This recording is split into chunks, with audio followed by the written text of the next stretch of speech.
Mas Anies itu sebenarnya masih bisa jadi pemenang pemilu di 2024 ini, tentu saja bersama Caimin. Tapi sayangnya beliau ini menyadari hal itu di akhir-akhir putaran. Sehingga saya boleh katakan bahwa mereka semua ini adalah orang yang naif. Naif bahwa politik ini tentang kebenaran dan kebatilan. Maka sebenarnya Mas Anies dan para pendukungnya ini masih bisa menikmati kemenangan, yaitu dengan cara, jika itu tidak mau dilakukan, maka saya ucapkan selamat tidur untuk Abah Anies.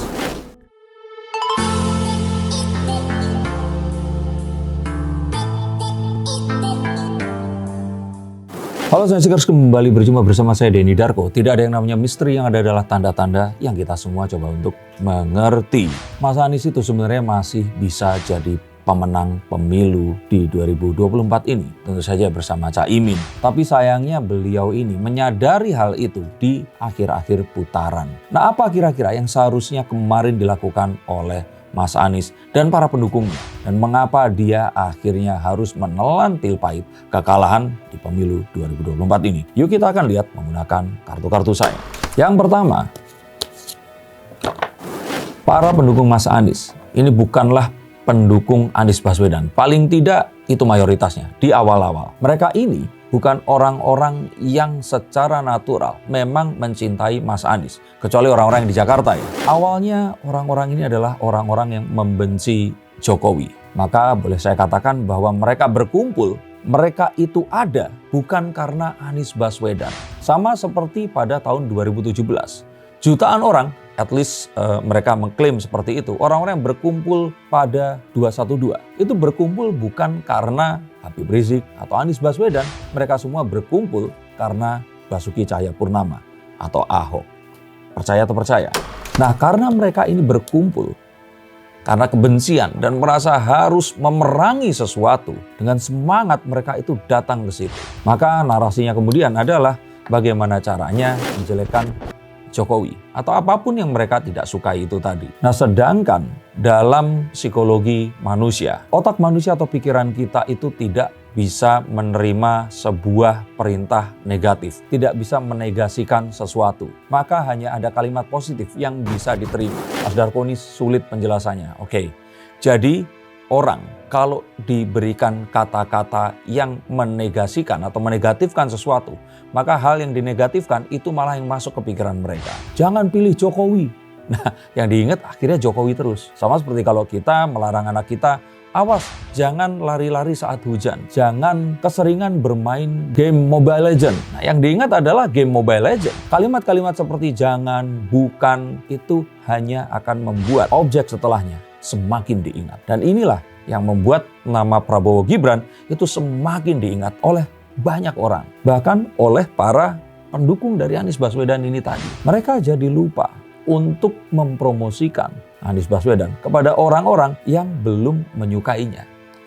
Itu rahasianya. There is no good or bad in publicity. Semuanya itu good publicity. Karena pada dasarnya saat sesuatu disebut, orang pasti akan jadi ingat. Kita ingat saat Gibran disebut Samsul karena salah menyebut asam folat sebagai asam sulfat. Lalu Pak Prabowo yang dianggap gemoy malah dijadikan slogan. Dan itu tentu saja tetap dengan sebuah dana kampanye yang sangat besar membuat orang semakin ingat dan semakin ingat lagi. Tapi yang paling fatal di sini adalah mereka lupa berkampanye kepada orang yang belum menganut kesukaan yang sama. Mereka ini seringnya ngumpul pada sebuah komunitas yang sama, membahas kejelekan orang di luar mereka, dan memuji orang-orang yang ada di dalam lingkungan mereka itu tadi. Maka inilah yang mungkin membuat orang-orang jadi tidak mengetahui kapasitas seorang Anies Baswedan yang sesungguhnya. Tapi mengapa tadi saya katakan bahwa di akhir-akhir cara yang dilakukan sebenarnya ini betul atau tepat, tetapi semuanya sudah terlambat. Sebelum itu izinkan saya membahas dengan apa yang dinamakan sebagai echo chamber effect. Mereka yang ada di dalam sebuah, kalau chamber itu diumpamakan sebuah kubah, lalu orang-orang yang di dalamnya ini itu membicarakan sesuatu yang mereka sukai. Jadi sesuatu di luar kubah itu mereka tidak akan pernah tahu sedang ada apa, dan apapun yang mereka bicarakan itu memantul kembali kepada mereka, nggak keluar dari kubah ini tadi. Akhirnya mereka mendengarkan sesuatu yang sama berulang kali. Para pencinta Anies Baswedan, Abah Anies, ini sudah pasti akan mengikuti konten dari Bang Refli Harun. Atau mungkin subscriber setia dari Babe Aldo. Atau baru-baru ini Kang Eep yang tiba-tiba membuat sebuah channel YouTube yang di dalamnya itu orang-orang pencinta Anies Baswedan semuanya. Mengapa saya katakan seperti itu? Karena nggak ada pencinta 03 juga di tempat itu tadi. Mereka mendengarkan sesuatu yang diberikan oleh influencer-influencer ini tadi dan percaya sepenuhnya tanpa subscribing sesuatu di luar mereka ini tadi. Yang otomatis di dalam sosial media mereka diberikan sesuatu yang hampir sama dengan apa yang mereka sukai. Saya mensubscribe semua orang-orang itu tadi. Saya pun juga mensubscribe orang-orang yang mendukung 03. Bahkan malah 02. Itu saya tidak subscribe sama sekali. Inilah dampak buruk dari internet dan membuat kita seakan-akan meyakini bahwa kebenaran sektoral itu adalah kebenaran yang hakiki.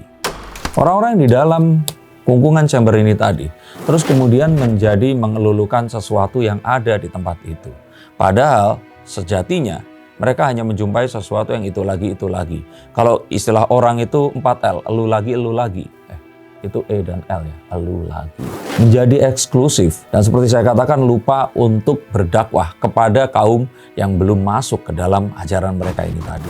Dan saat itu semua sudah disadari, semuanya sudah terlambat. Jumlah orang-orang yang menyukai bertambah dengan sangat pelan atau sangat lambat, sedangkan di luar sana pesaingnya mencoba menarik sebanyak mungkin orang, tidak dengan hal-hal yang rumit, dengan sesuatu yang simple dan sangat sederhana. Betul, mungkin 01 atau Mas Anies ini ingin mengajak orang-orang berpikiran kritis, orang-orang yang memang memiliki visi dan visi tentang Indonesia ke depan harus diapakan. Saya menonton beberapa episode Desak Anies dan saya boleh acungi jempol. Sesuatu yang sangat luar biasa. Tapi sayang, jumlah tersebut itu sedikit sekali.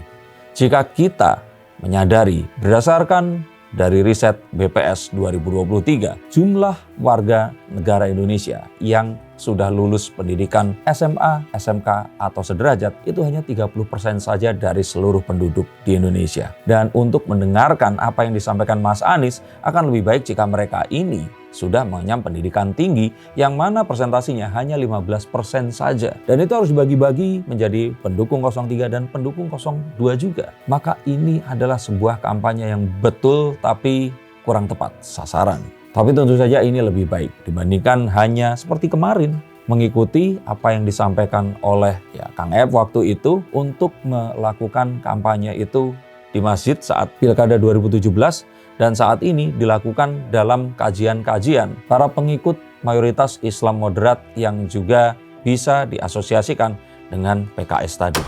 Sehingga saya boleh katakan bahwa mereka semua ini adalah orang yang naif. Naif bahwa politik ini tentang kebenaran dan kebatilan.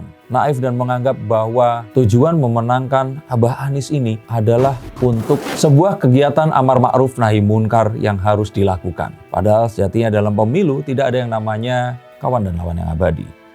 Karena kita tahu bahwa geopolitik yang ada di sekeliling kita mengharuskan sebuah pengambilan langkah yang mungkin harus tepat. Dan untuk itu, kadang kita tidak bisa mengikuti aturan yang memang ada. Dan saat kita harus melakukan bypass tersebut, terus kemudian kita diserang dengan perkara etik, perkara kepatutan. Apakah orang-orang di luar sana yang berusaha mengambil kekayaan alam Indonesia selama ini memperhatikan masalah etik dan juga kepatutan tadi? Kita terlalu sibuk ingin menurunkan indeks korupsi di Indonesia. Seperti KPK yang melakukan tangkap tangan, tapi kita tidak menghitung dengan baik collateral damage atau efek yang disebabkan oleh hal itu tadi. Bukan artinya saya membenarkan korupsi, tetapi banyak hal yang memang harus dilakukan, tidak dengan cara yang sangat naif dan malah hanya akan menjadikan keburukan yang berikutnya itu terjadi lebih besar lagi. Dan seharusnya pendukung dari Mas Anies ini tahu bahwa Indonesia ini bukanlah Amerika Serikat yang saat menonjolkan kecerdasan dalam debat, kekritisan berpikir, dan kemampuan merangkai kata dengan sangat indah akan bisa dicermati dan terus kemudian disukai. Dan atau mungkin Indonesia ini masih dikira seperti di Arab Saudi, di mana ketidaksetujuan mungkin pantas jika disuarakan dengan sesuatu yang keras. Saya kira bangsa Indonesia, meskipun mereka tidak menyukai sesuatu, mereka akan melihat bahwa narasi tentang kebencian, jika diutarakan di depan publik, adalah sesuatu yang sebenarnya tidak etik. Dan itulah etika yang sebenarnya diinginkan oleh masyarakat di Indonesia. Maka sebenarnya Mas Anies dan para pendukungnya ini masih bisa menikmati kemenangan, yaitu dengan cara menurunkan ego dan berkoalisi dengan pemerintahan yang memenangi pemilu saat ini. Karena jika masih ngotot untuk melakukan perubahan di saat-saat seperti ini, maka itu saya kira sama dengan bunuh diri. Maka silakan sowan kepada Pak Jokowi, menanyakan apa yang mungkin akan bisa dilakukan selama 5 tahun ke depan. Jika itu tidak mau dilakukan, maka saya ucapkan selamat tidur untuk Abah Anies. Terima kasih untuk kalian yang masih menonton hingga akhir video ini. Karena artinya pesan yang ingin saya sampaikan sampai kepada nalar dan juga logika kalian. Dan untuk itu, mengapa kalian tidak menekan tombol subscribe? Untuk bergabung bersama saya, berpikir secara rasional, dan mencoba sedikit lebih logis saja. Di era disinformasi dan derasnya pengaruh teknologi yang mungkin saja ditujukan oleh bangsa yang tidak menyukai bangsa dan negeri ini saat dalam perjalanannya menuju Indonesia Emas nanti. Terima kasih, sampai jumpa dan salam.